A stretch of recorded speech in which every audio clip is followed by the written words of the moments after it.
The public relations lessons you can learn from Donald Trump. Video tutorial by online reputation management website.com.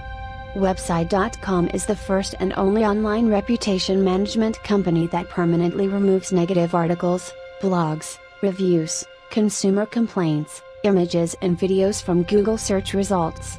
No upfront fees. No monthly retainers. Donald Trump may be narcissistic and bombastic. He may be a braggart, a bully and a bozo. Nevertheless, whether you love him or hate him, you'll have to admit that he's superb at public relations. Control the story. I don't know Trump, but I crossed paths with him several years ago when a client shared sponsorship credit for a major philanthropic event. He was surprisingly involved in the staging of the news conference and accompanying photo opportunities, down to the details. It was an almost Jobsian mastery of the optics, all for the greater glory of the Trump name. The same attention was paid to this week's announcement, right down to the extras hired to cheer in all the right places, not recommended. Know your brand. The Trump brand character is synonymous not only with luxury and excess, but with American achievement, capitalism, and entrepreneurism. In fact, this presidential bid might just be a way to burnish his brand persona for the next series of product tie-ins or business partnerships. Timing is everything.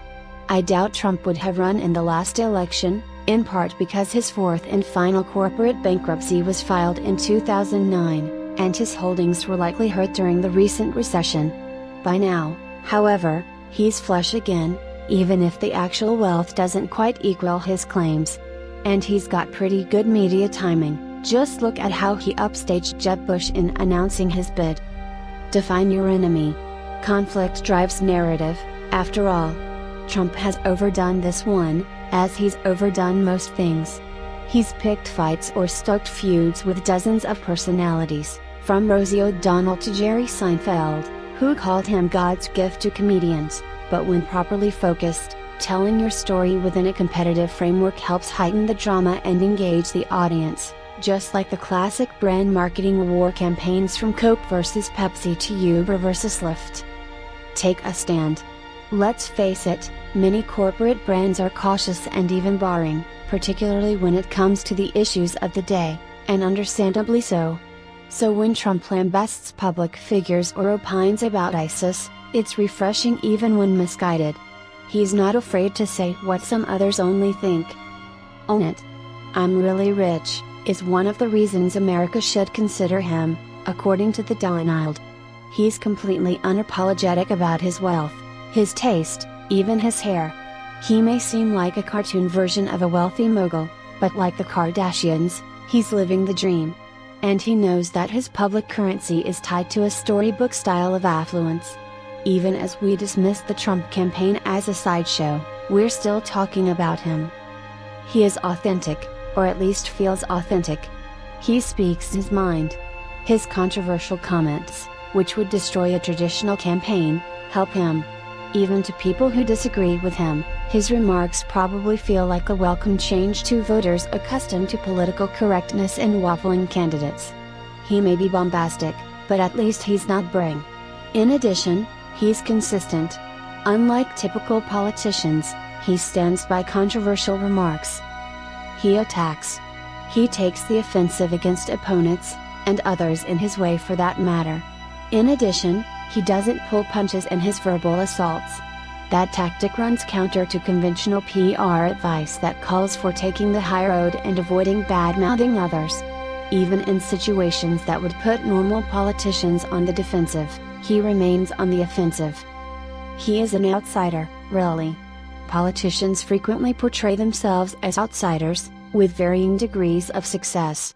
Presidential candidates view their lack of connection with Washington, D.C., as an advantage, because of the public's distaste for Washington politicians, except their own. The outsider tactic frequently falls short, but Trump is indeed an outsider, having never served in public office. He understands timing. He's shown a knack for timing. For example, he upstaged Jeb Bush in announcing his bid. He has a defined brand. The Trump brand equals wealth, capitalism, entrepreneurism and success. His brand means opulence. He unabashedly states, "I'm really rich."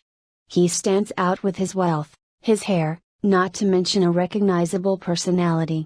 Although he often seems to give little thought to his public comments, Trump has cultivated his brand carefully over the years with television programs and media interviews. His unfiltered comments, bluntness and outsider status are all part of that brand. He targets his audience. Trump appears to rant, but those rants are actually carefully targeted to push hot-button issues of his target audience. By studying Trump, public relations professionals can learn some important traits and tactics that resonate with the public. Trump's approach is unusual, both in politics and corporate PR. It won't work well for every chief executive, or branding situation. But some modified form of Trump's playbook may well improve the chances for success of some organizations and executives. At the same time, executives or brands that employ Trump's tactics must be willing to endure enormous criticism and hostility as Trump does. Most executives can't or won't,